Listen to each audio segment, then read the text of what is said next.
Hello and welcome to the Divine Renovation podcast, where we seek to inspire and equip you to move your parish from maintenance to mission. My name is Dan O'Rourke, and I've got two awesome co-hosts, and we've got a couple awesome guests coming up. But AJ, thank you so much for being with us today. AJ, pastor of Deepwater Church and occasional co-host. Here.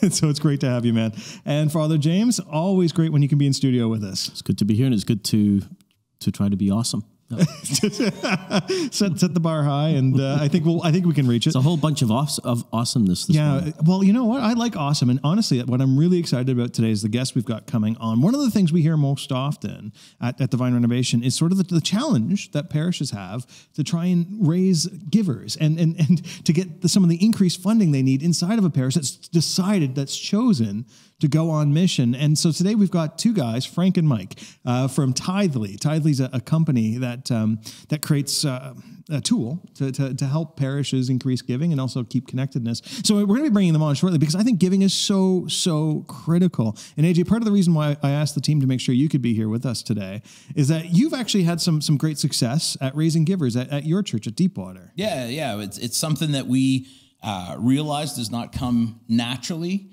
to people, that people don't kind of wander into your church predisposed to be sacrificial givers.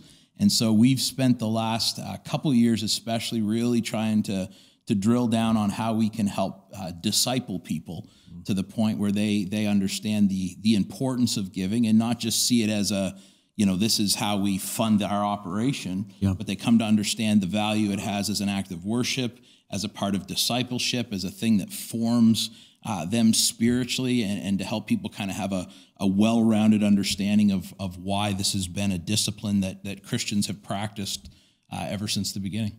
And Father James, when you were pastor at St. Benedict Parish, you worked hard to instill that culture inside of that community, and you ended up with a fair degree of success. People began to see the value of that kind of giving, didn't they? Yeah, we saw the giving increase probably about 100% over the course of 4 or 5 years. It was gradual, even initially, introducing what we called at that time a stewardship campaign, where we did a 4 or 5 week campaign of preaching and teaching and inviting people to make a commitment to increase their giving or to consider their giving and be intentional about it. And the first time we did it, there were shockwaves, and people were horrified, like what you're doing, what? Like we got, letters of complaint and all this. But I figured, if public television can do a campaign to support their mission, why can't the church? I think our mission is probably a bit more important than public television. And people don't respond viscerally in that way to the Children's Hospital when it does a campaign. So have people to think more about the mission rather than simply, what are the basic costs that we need to cover, because it's not very inspiring. Help us pay the light bill, and that's often where many churches begin is, well, what are the basic maintenance costs? And as long as we cover that, if we get any extra, great, it goes into the bank. But when you begin to think from a mission perspective, well, it's unlimited, absolutely. And so the question is, what impact can we have for the kingdom of God? We can begin to dream about that, and that's always going to be proportional to our ability to actually fund the mission. It's funny that you use that term mission, because a lot like your guys' tagline, from maintenance to mission, like that's true for giving too, right? Absolutely. From maintenance in the most literal sense of like, how do we keep the floors clean and the lights on, to mission, how do we fund the advancement of the kingdom of God in our city? Like that's so important. And I think one of the things I realized when it comes to preaching, that's one of my primary roles, is I cannot preach through the New Testament without talking a lot about money, because Jesus talks about it so much. He talks about it more often than anything else. And it comes up with Paul, and it's this constant theme. And I think we do our people a disservice when we refuse to address this, because the truth of the matter is, for most people, I think, who haven't come to a point of being fully submitted to the lordship of Christ in their life, for most of them, money is the primary driver. Like it drives their career decisions, drives how they, what they choose to do with their free time. It becomes a primary pursuit for them, and in a sense, an object of worship, like something that they pay devotion to and make decisions based on. And so if we're not helping people to kind of tear down that idol in their life, we're shortchanging their discipleship growth. Yeah, I think there are a couple of key mistakes that many churches make with regard to finances. Number one, they often contextualize the conversation about the church's need to receive rather than our need to give. Absolutely. And that's always going to have limited impact. I think, secondly, churches will often say, here's what we need to meet our basic budget. So it's like, here's the minimum need, and the bar is set really, really low. And the third thing is that many churches, sadly, even to this day, focus on raising funds rather than raising givers. And that's something that I've become incredibly passionate about over the last number of years. And I love this. To the point that when I see fundraising events in church, it drives me nuts. Like, you want to get my blood to boil? Oh, I could go. I've got a rant in me. I can feel it swelling up. So I'm going to cut you guys off here. I think this was really intentionally done to have you, Father James, and to have you, AJ, because both of you guys have led churches and you've seen amazing increases in giving. And I don't want to.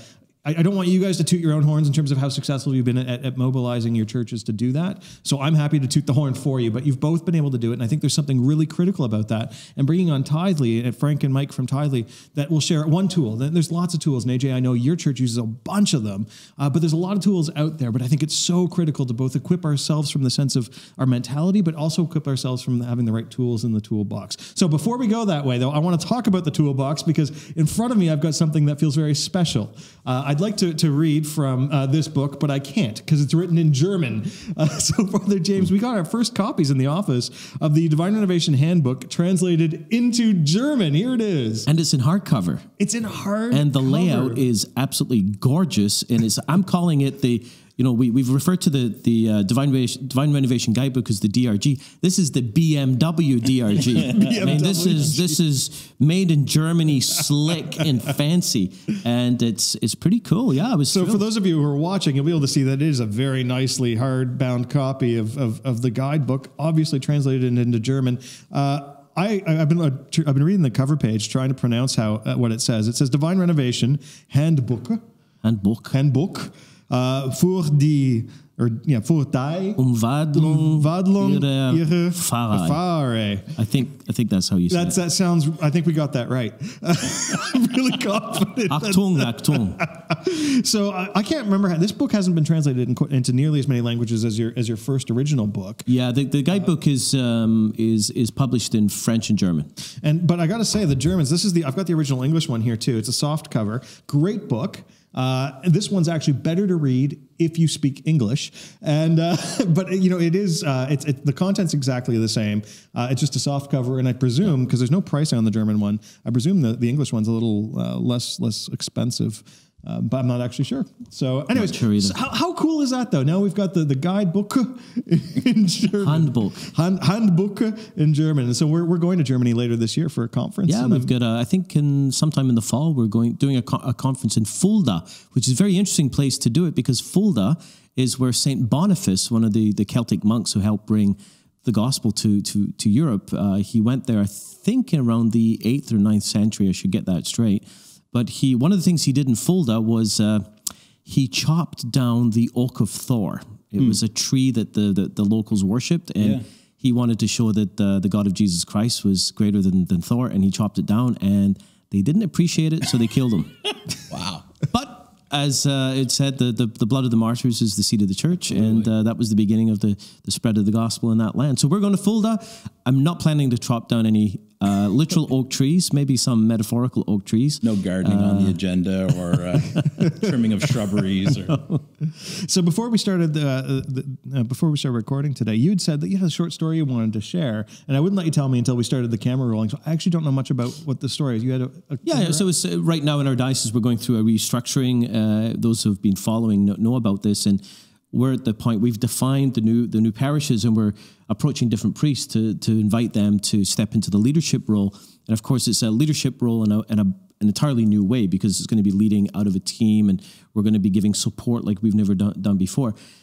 But it is it's exciting and a scary time. And my conversation was with Father John Doe, and basically it was beautiful because this priest really expressed that he really didn't think he was he could step into the role of leadership. And when I asked him why, he said, because I don't have the gifts and I don't know what to do.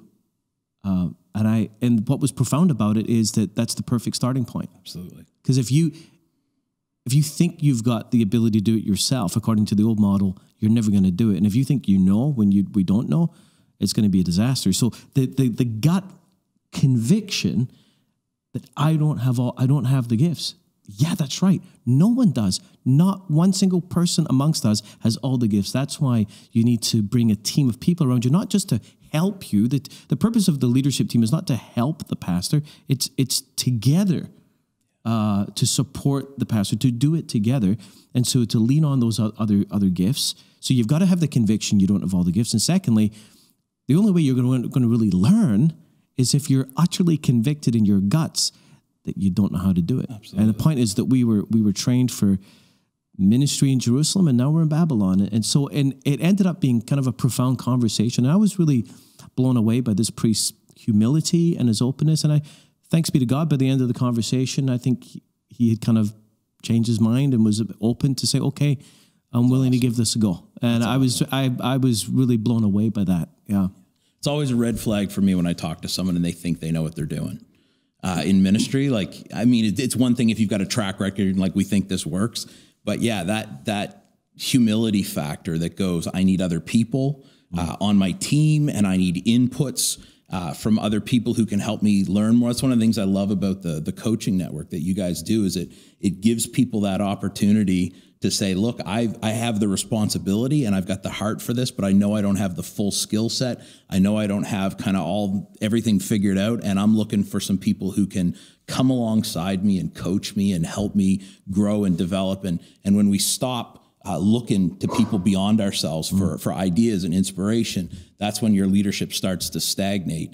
And that's when you've kind of hit a ceiling and you're never going to be able to move forward beyond that. Yeah. I think I look back over the last number of years at key moments in my own growth, and it's always come from a place of realizing my incompetence, not just realizing, experiencing it, tasting it, and also finding myself in a place where I realize I don't know what I'm doing anymore. I don't know how to do this, and that's always been a driving force in growing. And I think, that's what happens, of course, when you step outside of the box a little bit, when you're willing to go in that new direction.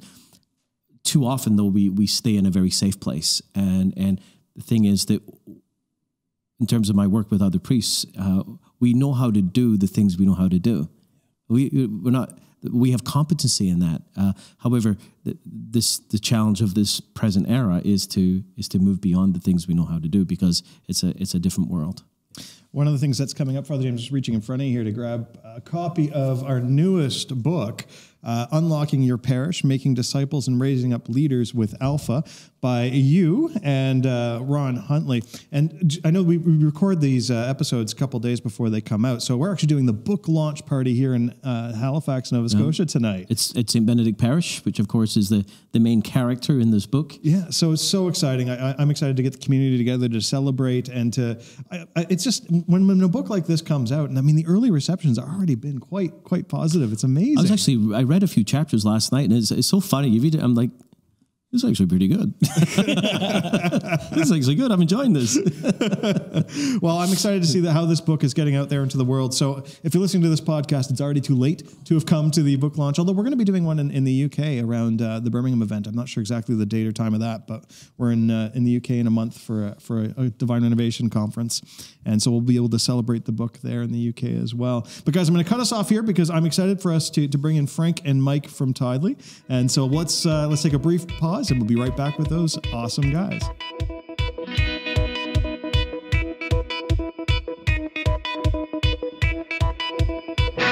And welcome back. Now, before I bring on our friends from Tithely, I wanted to just take a moment to show you our own app, which was built using Tithely on well, this isn't actually my phone, but let me just click the app here. Now, those who are watching, as opposed to just listening, you'll actually see the cell phone screen on the feed right now. Those who are listening, I'll do my best to describe it.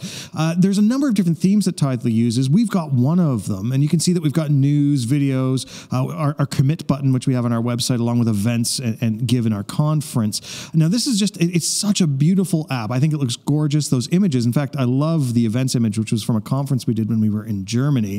It's this big, beautiful stadium. There's over 10,000 people there. It was so much fun. If I go really quickly into news, just to give you a sense of what it looks like, there's a huge list of articles that we've written. If I click on one of them, you'll see the way it would work. This one happens to be what is Father James Mallon reading right now. It's a little out of date in the sense that this one's a little older, but I imagine he really enjoyed completing the Benedict option. But it's just a great way to be able to share news with people who love Divine Renovation, who want to stay connected with us and our team. And what, of course, we as a ministry, we're also a charity. We're a legally incorporated charity. And of course, if you're running a parish, you're a legally incorporated charity of some sort. And giving people the ability to give is so critical. Our give button is right here. It's got a little picture of some hands tapping a cell phone. That's the encouragement. And when you click it, you get shot right over to this screen here. Now, I'm actually using our media director's cell phone. This is his iPhone. So I'm just going to go ahead and donate $100,000. You don't mind that, right, Nathan? There we go. $100,000. I really hope this works. And I'm going to cover the credit card processing fees because that seems fair and appropriate. Oh, let's do automated. We'll do this every month. Nathan's going to donate $100,000 to this ministry going forward. So I just wanted to show you just how simple this stuff is. It's just Tithely has made this app so simple to use, and so I'm so excited to bring them on. So welcome, guys. Awesome to be here. It's about 6:40 a.m. where I'm at, so I love doing shows this early. God bless you. Jeez, 6:40 a.m. Now, where exactly? Because you guys aren't in the same place, right? You guys are. So for people who are listening, you're on two different feeds being broadcast into studio here. So where are you, Frank? I'm Southern California, San Diego, in the U.S. Good morning, bud. Good. What about you, Mike? Where are you located today? I'm in Viña del Mar in Chile. Oh, wow! What time is Jealous. it It's about 72 and sunny, and I'm looking at the Pacific Ocean. wow. Jeez, well, that's yeah. Now what, like I'm not going to 2 tell you o'clock? what the weather's like PM? here in Nova Scotia. It's, Yeah. We also have weather. Yeah. yes, we do. So look, guys, there's so much I'm hoping that we can cover today, because I think there's there's so much to learn from what you guys have been up to as an organization, as a company. Why don't you just give me a sense of what Tithely is? So Tithely, we started about 4 years ago, and we started off by doing really mobile phones were coming of age, and the iPhone was growing in popularity, and we were like, hey, there's got to be a way for people to give on their smartphone, because you're in church, and traditionally the basket gets passed around, but everyone was walking into church with a phone. So we were like, there's got to be a way for people to give. And so one of our co-founders and CTO went off and built a really simple giving app for an iPhone, and we launched it one Sunday and kind of took off from there. So we've grown since then. We do, the giving side, church apps. We even are now doing church management software and things like that. And yeah, we serve about 9,000 churches in 8 countries right now. Wow. Isn't that awesome?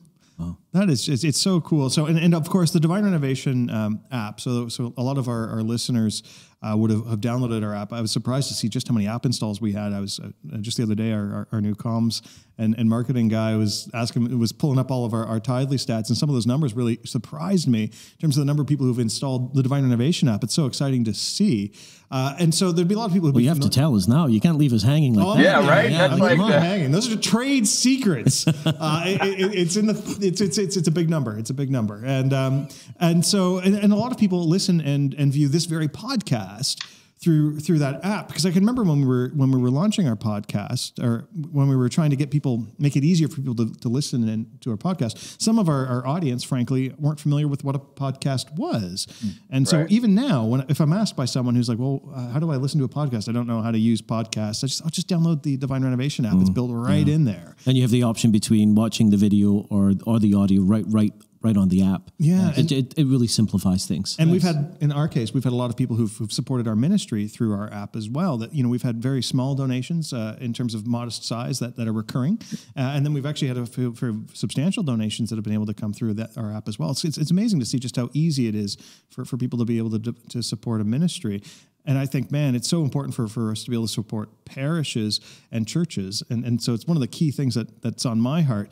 So let's talk a little bit about, because I want to focus, if I could, Frank and Mike, I'd like to focus on sort of the app, the giving platform today. I know you guys are up to more. Actually, Dan, can I just ask a quick question before you go there? Guys, I'm really curious as to why you guys went into this. Like, what was driving in you? And I know that you were, I think, both involved in ministry before you did this. Yeah, Mike, way longer than I was a youth ministry or youth pastor for about 5 years, coming out of college.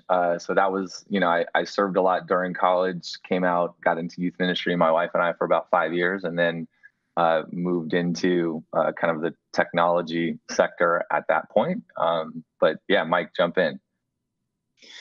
Yeah, I served as a full-time minister throughout the United States, going from various churches, from relatively small ones to very large churches.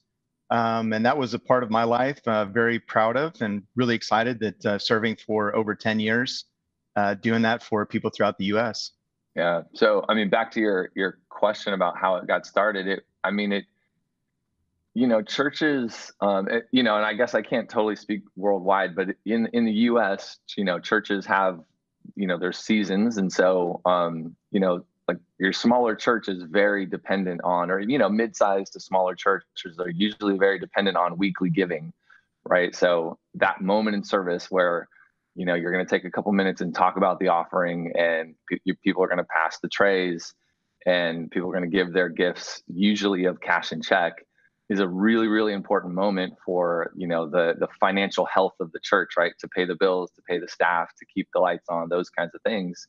But during, you know, let's say the summer season in the US, you get lots of people that, you know, they have family in town, they're traveling, they're on vacation, things like that. And so attendance in churches often dips, and right along with it, the giving dips, and that can be hard for some churches. And then you get seasonal things like, you know, Dean, who's our CEO, he was a pastor in Atlanta for 20 years. And so every time the winter hit, if there was some kind of snow in Atlanta or some kind of crazy weather, people just wouldn't show up to church, and all of a sudden giving would dip in these seasonal times, right? Or you get natural disasters, things like that, right? Where there's just things that affect attendance. I can remember coming from Canada and the weather we're having right now. I remember in winters, I remember some Sunday mornings getting up and opening the curtains with a sense of dread, and it was like, oh crap, you know, we just lost $5,000. There you go. I mean, so you felt it, right? Like it's a feeling that pastors and church leaders get when that moment strikes. But the beautiful thing about mobile technology is everyone's walking around with their phone. And whether you're in church or you're on vacation or you're sick at home or there's a hurricane, like you still have your phone, and you're probably trying to find a way to make sure that it's charged so that you can still get on the internet and things like that. So it just made giving something that you could do anytime, anywhere. And then the second piece was we wanted to make it really simple for people to set up automated recurring giving. So, you know, there's lots of very faithful givers, very generous people that every single week they bring their check to church and they put it in the basket and they give $100 a week faithfully. I mean, that is recurring giving. You're just doing it in a manual way, right? So we wanted to make that process something that people could automate via their phone. They could set it up right there when they're in church. And now I've got automate, you know, I'm giving my $100 a week, but I'm doing it digitally. I get my receipt. It's all tracked for tax purposes. And it's a beautiful thing. So we wanted to kind of solve those two problems. And now when you see the snow, you know that half your church is already giving digitally, and it's not going to have as big of an impact on your giving. At our church, I always like to say, when it comes to those kind of technology-based giving, recurring thing, is that even when you don't come to church, your money still does. There you go. So look, guys, I want to give our listeners a chance to understand the full scope of what the apps are that you guys develop. The Divine Renovation app, which I showed earlier, I mean, it's not... Which is amazing. I hadn't seen it yet, but it is amazing, isn't it? So good. Yeah. So your team, I worked with your team. I'm happy to share that story because it was a really great experience for me. And frankly, all along the way, I never confessed this to you guys, but I was totally evaluating whether I feel comfortable ever bringing you guys on and sharing, your technology and the way my experience of working with you. I was evaluating it the whole way. And at any point, had you guys messed up, this conversation wouldn't have been happening. Instead, my experience of working with your team and the final product was exactly what we were hoping for as a ministry. It was a great experience. Who did you work with on our side? I need to give them a shout out. So I worked with a few different people. I worked with Sheeran, and I'm going to forget the name, and I'm going to be really embarrassed about this, and I'll come back to it later. They were awesome people. And so amazing. What I wanted to ask you though I wanted you to frame up all the things that your app is capable of, because the way our ministry uses it, Divine Renovation Ministry, it's not the best comparison for parishes. Like, we had specific needs that were a little different than a church would have. And so your team gave me 5 sample apps of churches that you'd already worked with when I was first starting to evaluate you guys. 5 different sample apps with 5 different themes and 5 different, frankly, approaches. And so what are some of the other ways that you see your technology, the Tithely app? What are some of the ways you see churches using it? Yeah, it's a great question. I think there's a little bit of variance from church to church or parish to parish on things that are important to the local congregation, but some of the things that are universal to everyone using the app, obviously giving is a part of that custom app, but then content, being able to provide that in a cohesive environment.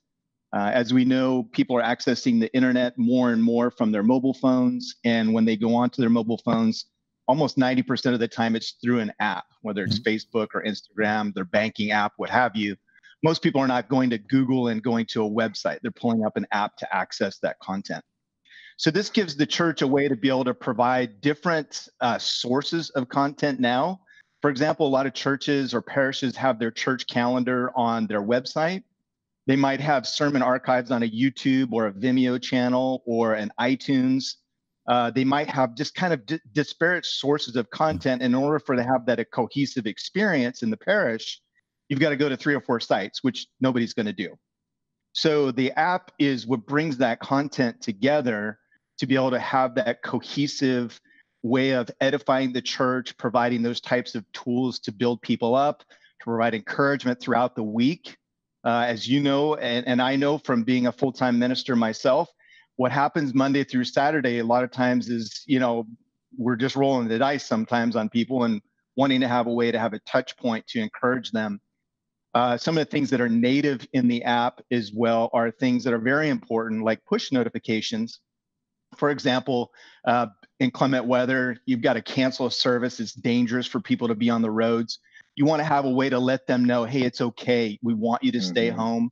And here's a way to have some content that can edify you while you can't make it to church for a meeting of the body. Those are things that you can communicate really quickly through the app. Of course, there's a prayer wall that's in there. So if people would like to post prayer requests, particularly in congregations that are a little bit larger where you may not know everyone in the congregation. One of the things I always used to laugh about is when grandma starts praying for you, you should just turn yourself in.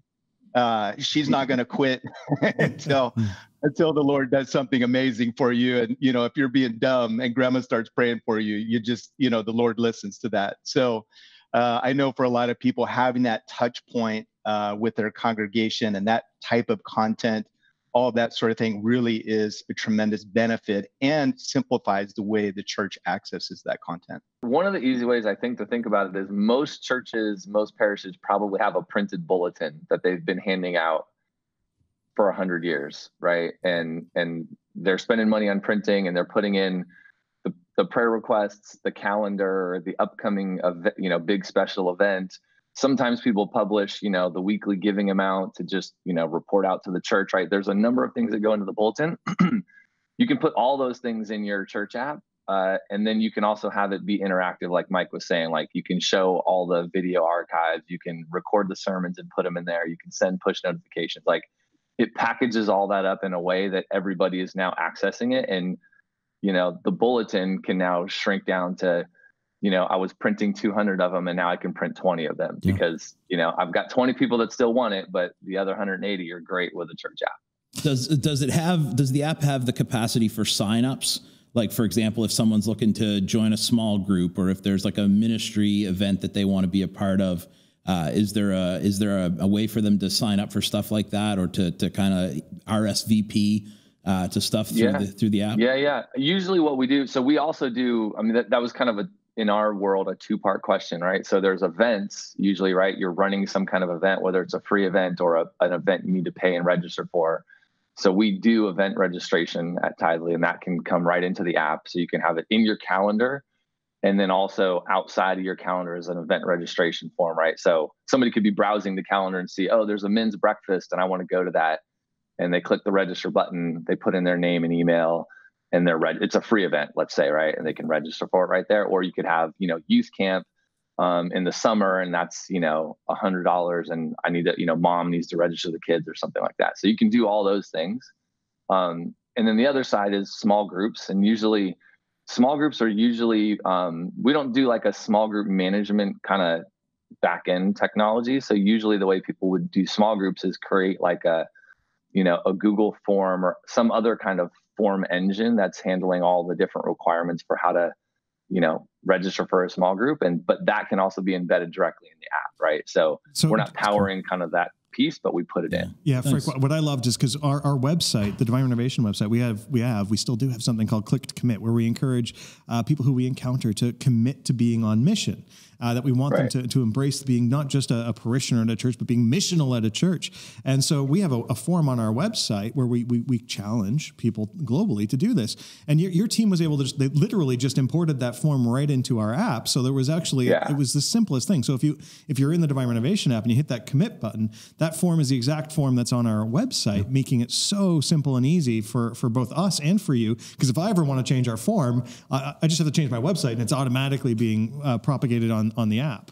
So guys, I want to ask you a question, in terms of the people who are listening or watching right now, and many leaders who might be thinking, well, that's interesting. And it's my starting point in hearing this is that's futuristic. That's something that we probably will at some point in the future do, because that's what the future is going to be. But what often happens in the church in terms of methodology is that the future overtakes us, and we can sometimes lose a sense of perspective. And what would you say to that church leader who might be thinking that's something we might do 5 years from now? Mike will have some thoughts. I'll share mine real quick. I think that church leader, I'm making a wild assumption, but I'm doing it just based on what I see happening in the world. That church leader or somebody on that church leadership, or all of them, probably have one of these, a mobile phone, right? And they're most likely checking their email, browsing the internet, getting on Facebook. They're probably using it to buy things on Amazon. They're probably using it to potentially order something, like maybe they go to Starbucks and they use the Starbucks app, or they use Uber to go to the airport or come home from the airport, or they, use the CVS app, or, there's all these apps to do different things. And either that church leader or somebody on the staff is doing all those things already on their phone, right? And like church is the place that you don't do that stuff. And it's the weirdest thing. Think about giving. Like, what? I don't even know where my checkbook is. Like, we have one and I don't know where it's at. My kids will not know what a check is. They'll never see one. That's true. And so we ask people to come to church and write a check once a week. And that's oftentimes the only check they write. So like church leadership just has to recognize that like the future is here. Like it's happening everywhere else except for in your church, and you're resisting it. And that's not good, because like embrace it. Like having a church app and letting people be on their phones in service is not like a bad thing, right? You can take notes, you can read the Bible, you can, submit a prayer request all where you're right there. Here's the thing. I was filling it at a church this past weekend, and the announcements before Mass started, it was, a warm welcome, and it's now, please, let's everyone turn off your cell phones. Yes. Yeah. And it's like, okay, so how do you overcome that stigma? I'm going to tell you this story. About 4 years ago, I had meetings in Rome, and I went into the Vatican to pray, and I went into the chapel, and there was about 40 people praying in there, and I wanted to pray evening prayer. So it's the Liturgy of the Hours, the Psalms, and all this, and I have it on my phone. So I whip out my phone, and I'm sitting there, and I'm conscious that, okay, I'm a priest. I'm looking like a priest. I'm sitting in the Vatican on my cell phone in the chapel, and I realize there's probably a number of people probably thinking, look at that guy checking his emails in the chapel. And I want to say, no, I'm praying, Well, there is that stigma. There's totally a stigma. It's one that absolutely infuriates me, and maybe it's because of my age. I'm younger. I'm not young, but I'm younger. And one of the things that used to drive me nuts at St. Benedict Parish when you were pastor, Father James, but one of the things that used to drive me nuts was we at the beginning of St. Benedict Parish, we have these rotating slides that go up on the big screens, right? And they usually have some sort of news, or they often have admonitions on how to park better, because St. Benedict Parish might be great at many things, but people parking is not something that we're great at. One of the things used to be turn off your cell phone, and I can remember it drove me nuts every week. Every single time I saw it, I was going up the wall, and there was a couple 8x10 picture frames around the parish that had the same information, that same message: please turn off your cell phone. And I can remember getting so angry at it over and over. I eventually, shout out to Matt Vaughn.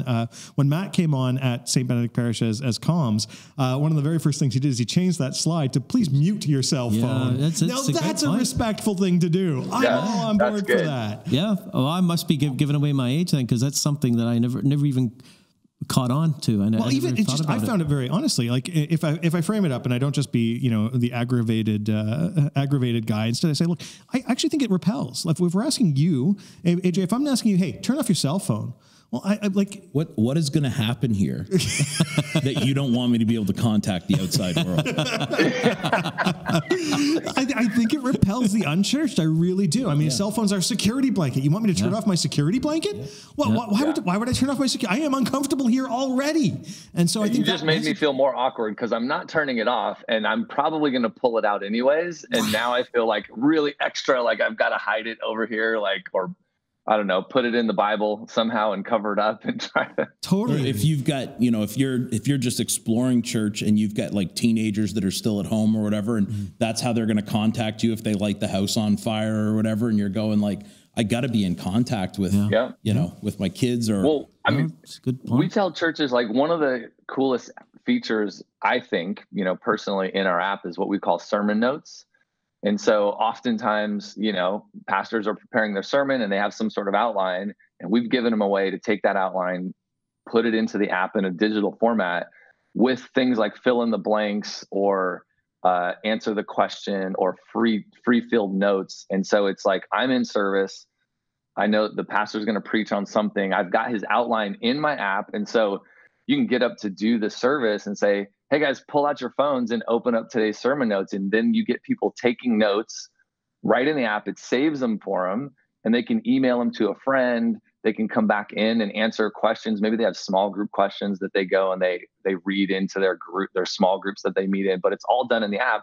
So every single week you can get up and say, hey church, pull out your phone and participate with me, right? Like, that's powerful versus shut off your phone and don't talk. And I think, Mike, I think it was you I was talking to back when we first decided to build the Divine Renovation app with you guys. But I think you were talking to me back then about how, in terms of engagement, the sermon notes were one of the parts of your apps when you're working with churches that actually have the highest level of engagement. People are actually opening up and following along with whatever's being preached. And is that right?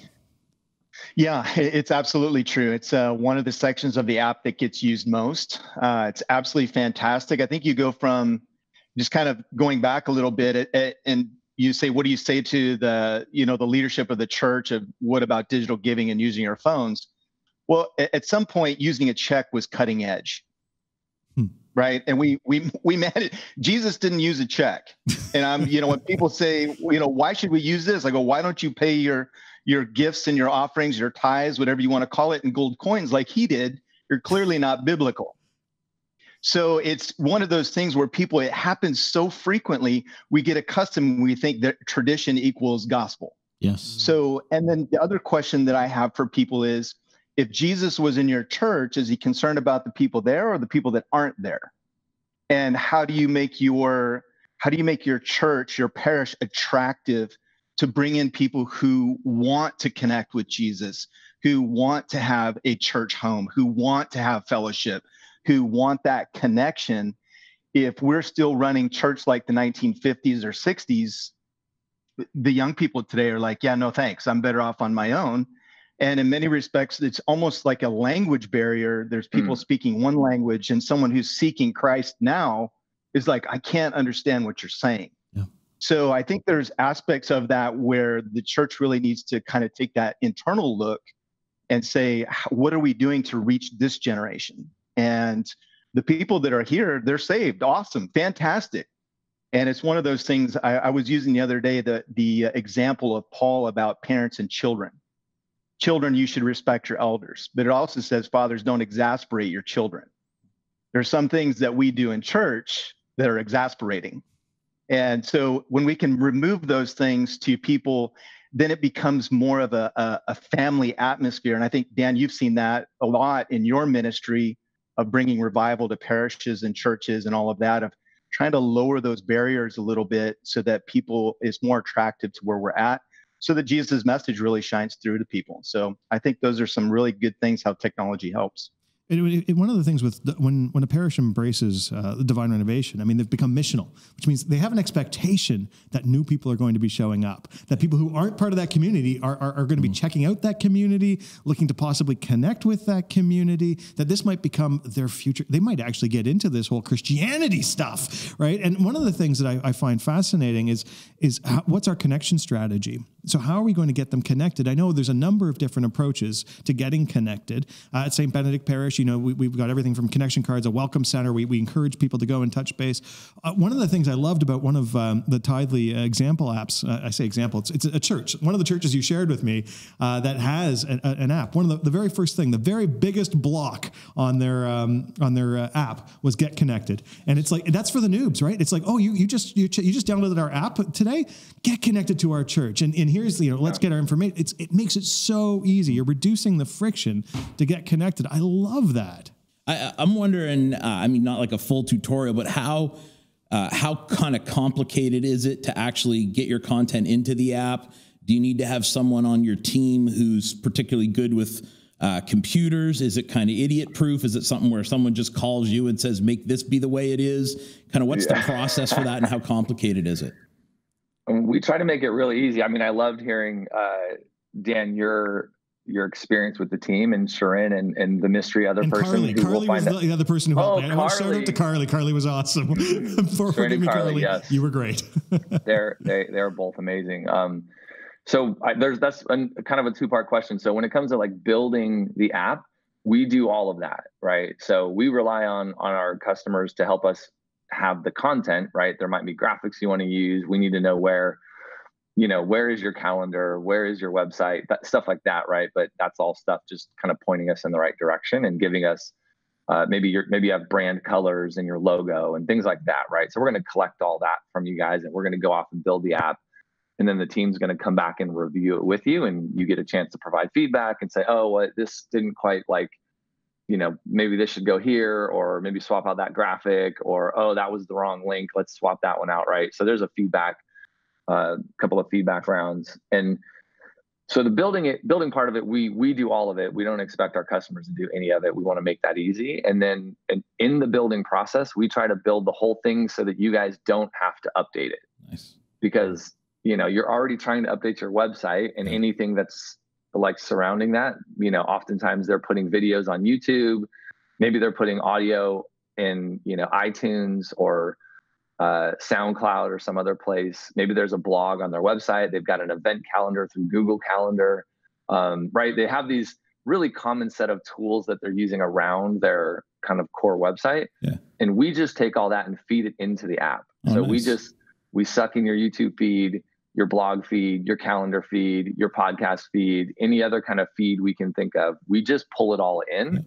So whenever you publish it, right? So for this podcast, when it goes up on wherever it goes up, right? iTunes, I'm assuming, and maybe YouTube, like when they publish, it's going to show up in the Divine Renovation app without the team there doing anything. Yeah, nice. No, right. Involved on our end. So the giving side would be really the only thing that you guys are providing in-house, and the rest you're just pulling from other sources that people are updating everywhere anyway. And yeah, there's things that are sort of like in-house, like push notifications, for example, right? Like we're not going to automatically send push notifications because that's yours. It's like sending an email out, right? Yeah. Like you're going to provide the content for that. So you're going to have somebody that goes in to send the push notification. Yep. And you can do some other things like publish content natively in the app if you want to. So somebody would do that. If, let's say you don't have a blog on your website, but you do want to have like a digital bulletin that changes every week, right? You would go in and publish that kind of content, right? So we try to pull the major stuff, and then hopefully it's 10% of the stuff that you're publishing natively in the app, but that's something that somebody's already kind of doing and thinking about as part of their day-to-day job. And you've got a simple interface for that. It's not like people need to know how to code or anything, I assume. No coding required. Yeah. No, it's cool. So I'm listening to all this. It sounds amazing. I'm a church leader, but I'm thinking, yeah, but this must cost a fortune. $20,000-$30,000 It must, because this sounds too amazing. So I feel like I'm setting you guys up here. So yeah, I was like, wait, do you want? Father James actually does no idea what it costs. Would be the other I don't know. I'm really asking that. I'm really wondering, what does this actually cost? To build the app, it's just $149 US. Nice. That's to work with a designer, somebody like Dan mentioned, Sharon or Carly. We've got some very talented people on that team. And then once it's set up, it's $59 a month US moving forward. And that's the sum total. In that also includes text giving if you would like. There's no additional charge for that. Talk about your text giving. Yeah. A very reasonable cost. As you know, if you're going to make a custom app, generally you're looking at $4,000 to $5,000 up front if you're going to program it from scratch. So trying to make it affordable for churches and parishes to be able to get in and have a tool that makes sense and not be a burden to them financially, but a blessing. So the way I looked at it was like we spent a couple $100s, not even like so Canadian. We're Canadian dollars, not so great right now relative to the American dollar. So we spent a couple $100 to get the Divine Renovation app designed into the iTunes App Store, into the Android App Store, and then we pay $59 a month. But that $59 doesn't just cover the cost of the app, being live and continuously working and being updated for us. It also covers all the giving side of things, because we are giving on our website. So if you look to donate to our ministry through our website, ignoring the app, if you donate through our ministry through the website, that money is also is being handled by the Tithely fee. So it's hosting all of that stuff. And so and event registration would be a third part of that you guys may not use at Divine Renovation, but everybody that uses Tithely as a full event registration platform, right? So it's like giving, events, church app, kind of all bundled together. If you already have an event registration platform, is that something you guys are able to pull into the app? Or does that need to be native? You can plug in really almost anything, right? Like if you have an event registration form from Eventbrite or anywhere, right? Any kind of event registration tool, we can have that show up right in the app. So you don't have to use Tithely's. But the beautiful thing about the Tithely side is there's not like an extra monthly cost for the event stuff, right? Churches just kind of get that. And if they want to use it, they use it. If they have something else rocking, they use that and plug it in. I'm going to ask a question, which obviously is redundant because we actually use this. But often in the past, when we looked at software packages around things like giving, the question was always, can you give a tax receipt that can be used in Canada, or is this only US only? Now, obviously, we're a Canadian charity, so I know the answer to that, but can you give us a picture of that? Because we have people listening. If you don't know the answer to that, someone's in trouble. Because we have people listening and watching this podcast from Australia and the UK and South Africa, and so what are the international factors here? Mike's really good at, especially at knowing some of the details, but I know that we've gone through it specifically in Canada because of the Canadian tax requirements of what's on the letter, things like the signature and the address and the charity number and a few other things that I probably don't even remember. But yeah, so we made sure that our tax receipts meet the criteria of Canada because that's like 80% more than what's required in the US. So the US gets all that stuff, but it's like it didn't matter over here, but in Canada it all matters, right? So we made sure that the tax receipts meet the requirements. And we got that feedback directly from Canadian customers. They're like, here's what needs to be on it, and here's some examples and things like that. So so donors can get. And the tax receipts go out like automatically? Is it all automated? So it's a little bit not entirely automated in the sense that the church administrator will need to log in, will need to set a date range for that particular year. So there's some eyeballs on it, but literally, if all of your givers are digital, I know Dan's, a lot of them are non-local specific. You can just check a box that says when it's done compiling for that person, just email them the PDF. Wow. It will also create a PDF for your records that you can print out and just keep that in the office if you need a backup. But you literally can just, there it goes. And it takes you about 45 seconds to set it up. And if you have a lot of donors, you just go home for the evening while it's compiling, come back in the morning, and it's done, and everybody has their receipts. And I assume people can give via credit card or like directly from their bank account, like via debit or whatever. Yeah. In Canada, you can't give directly from your bank account like EFT. Yeah. In Canada, you can accept any card, any credit card, so Visa, MasterCard, Discover, or Amex. Also, Interac is not compatible. However, I know banks are moving more and more on the debit cards to a Visa or MasterCard branded debit card. Yep. I think there's Canadian consumers are pushing that change. So those are accepted in the Tithely platform in Canada. And then, of course, in the US, you can give directly from your bank account. Cool. Excellent. So, guys, here's my take on something. So for $59 a month going forward, I gotta believe. And our team, our internal team, has had this conversation when they found out that you guys were coming on. A couple of them were like, "Man, I never have cash in my wallet when that bloody basket comes by, and I would love to be able to give, and I feel guilty when I can't." And I'm just, I'm just. It's my problem is I'm 30, and so I've got to believe that having the app is making a difference in some churches. So I have no idea. This isn't I have no idea what you might say, but do you have examples of this making a difference? Are you seeing giving go up in churches? Are you seeing connection go up in churches? Give me some examples. Make this real for me, guys. There's quite a few things on our website, customer success stories that you can go and read, white papers with stats in there where their giving was at beforehand, where it got to after implementing Tithely, how long of a process, what did the leadership do to implement it. You can see that at get.tithe.ly. Just scroll to the bottom of that page there and you can see customer success stories. But it's, again, it's one of those things when working with churches, as Frank mentioned earlier in our time, there are people that do a faithful reoccurring giving. It's just manual through check. And there's a lot of people who that's the way that they connect with their act of worship and the worship of giving, right? And so Tithely's not asking for, taking away someone's favorite toy. That's not what that purpose is for. It's simply to come alongside and to assist in the people who forget their checkbook or the people who are tired of writing a check, frankly, and they're just doing it because that's the only option they have, as well as getting those younger folks to start giving, which was fantastic. In fact, I'll just share a quick story while Frank's pulling up a couple of stats on that.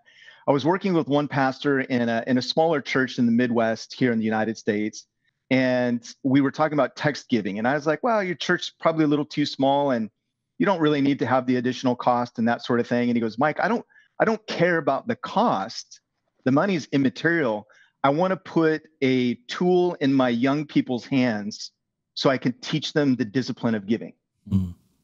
The rest of it is irrelevant. I don't care if we make money or lose money on it. I can't ask my high school students and my college students to go get a checkbook. It's not going to happen. I need a tool that they think is cool, that they want to use. And in that thing, what you do is Tithely, what we've seen is you get a lot of that low-hanging fruit of people really desiring to give. There is a spirit of generosity. People want to. If their needs are being met and they're having a fantastic time with connection and church is going great for them, they want to be generous. Tithely helps fill that gap where people are like, I don't want to buy more checks, or I don't have checks. And so that becomes a low-hanging fruit in that particular standpoint, and helps boost giving just in that way. Not that people are giving more, there's just more people giving. Yeah. That's what I've seen in, nearly, 14, almost 1,500 churches that I've helped onboard since being here at Tithely.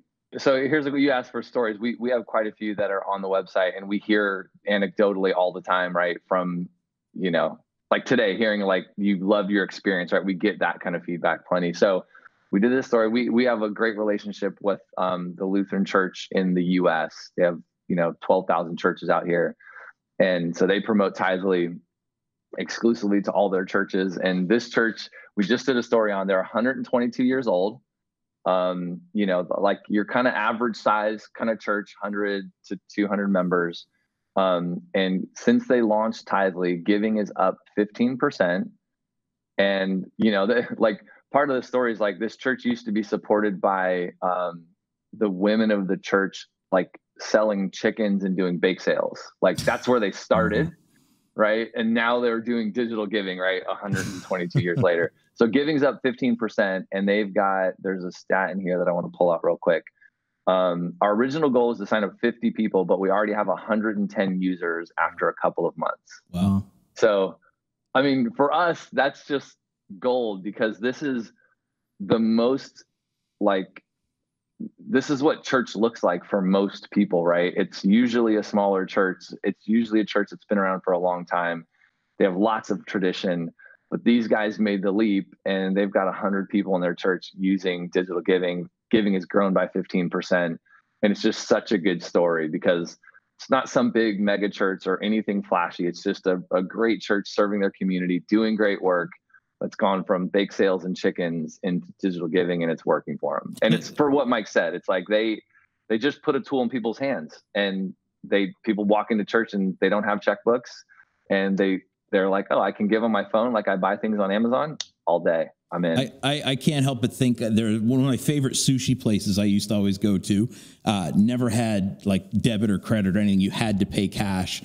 And I'd go there, even though I went there regularly, I'd never show up with cash. It just never occurred to me, because where in the world do you have to have cash, or a check for that matter, right? Yeah. Now, of course, they had, a bank machine or whatever in the lobby, so they could make some money off you there too.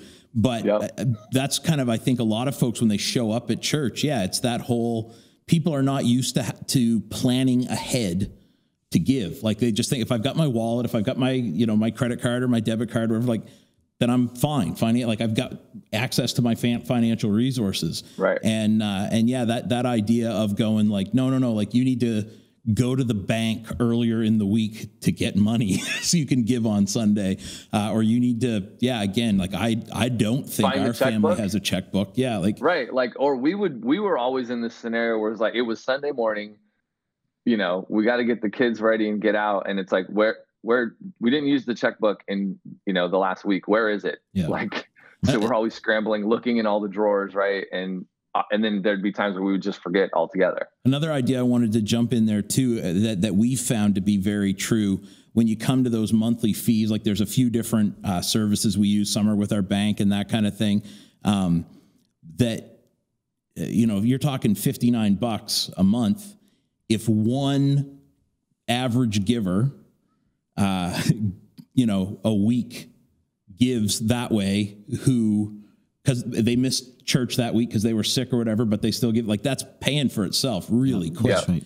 That even if you don't increase the number of people giving, which I think you will, just the increased consistency of givers is going to more than pay that fee. Yeah. And I think as well, we need to keep in mind, like these are good values. The fact that by making things easier, we're actually serving our people.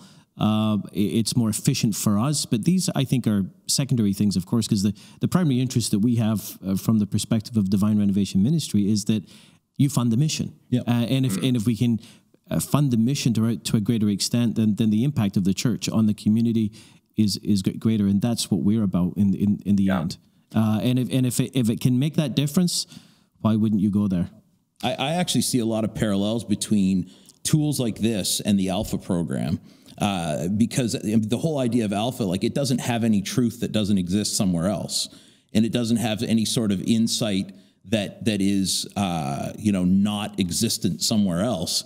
But it's the accessibility factor. Like this is a modality, a delivery method, which people really connect with. That's right. And it makes, timeless spiritual truth that we've believed for 2,000 years accessible to people today. And I think it's the same thing with these approaches to giving. It's the issues of stewardship and issues of the heart, like those are the same, but to be able to say, here's a way you can easily step into that. It's an accessible way to begin to practice those disciplines and practice those things as an act of worship. And so I think if people are having a hard time getting their head around, like, why would we change this? Why would we do it this way? The point is not to have the options for the sake of the point is to make it accessible to people, right? Like, and so I think when we begin to realize, like, a big part of our job is to make things accessible to people, to make it so it's an easy step for them to take. We can get our head around some of these things that maybe feel like a big change at first. Yep. One of because of the three of us here on set, I'm the only one who's gone through the experience of working with your team, Frank and Mike. And so I want to just briefly share my experience, because I want to head off some of the oppositional positions that some people who might be like, it's too much work. So I want to share exactly how much work it was for me. I built the app. I worked with your team to build the app alone. It was a black ops operation here in Divine Renovation. I didn't tell Father James or any members of the senior leadership team. I didn't let anyone else on staff know I was doing it. And in part, frankly, I wasn't sure if we were actually going to launch it, because I was evaluating whether I was comfortable with Tithely, the organization, the company. And so nobody knew. It was totally secret. And so I reached out to you guys, had a couple conversations. I think I had a grand total of 3 conversations. First was sort of the sales conversation I probably had with you, Mike, in terms of like, hey, so what are you guys about? What can you offer? And then after I said, you know what, Mike, you won me over, I had 2 conversations with either Carly or Sheeran. I can't remember the order, but I ended up meeting with both of them. And so I had conversations with both of them. And what was so great was we already did all the stuff that's in the app. Like, I didn't have to create anything new. You pulled our news feed off of our website into the app. You pulled our YouTube feed off of YouTube into the app. You pulled our podcast feed off of iTunes into the app. Our click to commit, you pulled that in. The donation page was something that's actually what prompted me to start searching. Was we needed a new donation page because ours needed to be updated with recurrent giving, and so you were able to create that for me. Honestly, it was 2 1-hour phone calls with Sheeran and Carly, and I ended up with a beta version of the app on my phone. Like, I couldn't believe it. It was less than a day's work from beginning to end, and I had an app. I was absolutely astounded. I think we made 1 or 2 tweaks to some photos, and that was it. That was done. That was it. I had the Divine Renovation app came into existence that quickly. It blew my mind. And so what I think, like, Father James, when you were a pastor, would you be willing to spend less than a full day's work and $59 a month to increase giving by 15%? Of course, yeah. And I think even just the whole thing of having an app, I remember 4 years ago saying, when I was a pastor, saying I would love our church to have an app. We never really had time to go there, but it was always something on my list of things to do, because I think the medium is the message as well, as a very famous Canadian once said. And if we are seen as a church to try to be all things to all people, to do everything we can to reach people, then that means employing the latest, things that are basically the norm. I mean, the temptation in the church is to think of these things as that's new, that's futuristic. Well, it's not new. It's normal, and it's been normal for years, and so it's time for us to catch up. Absolutely. So look, guys, we sought you guys out. I'm looking at you, Frank and Mike. We sought you out. You didn't seek us out. And we asked you to come on this podcast. You never asked to come on this podcast. We did all these things because we really believed in what you guys are doing in terms of helping to equip churches to better connect with the people who are attending, and to better give and live that spirit of giving that we're all called to as Christians. Now, you did give us a promotional link, so I'm happy. We'll put that in the show notes. It's get.tithe.ly/ partner/divine-renovation. Did you get all that? It'll be in the show notes. Click the link in the show notes. Put it in the show notes. And you guys are giving us a small kickback for the fact that we're supporting you. But I wanted to be clear that you never sought us out. It was the opposite. We found you guys and we thought, wow, our experience with you was great. And I know it can be great for churches out there who are looking to get increased connection with their parishioners, to get increased giving from their parishioners and make it easier, reduce the friction. And so it's just so great to be able to bring you guys on. And so thank you, Mike, for being with us. And thank you, Frank. Yeah, man. So good. You guys are a Great blast. to be here. And really, really grateful to be here. And hopefully, it helps some of the parishes and church leadership that listens.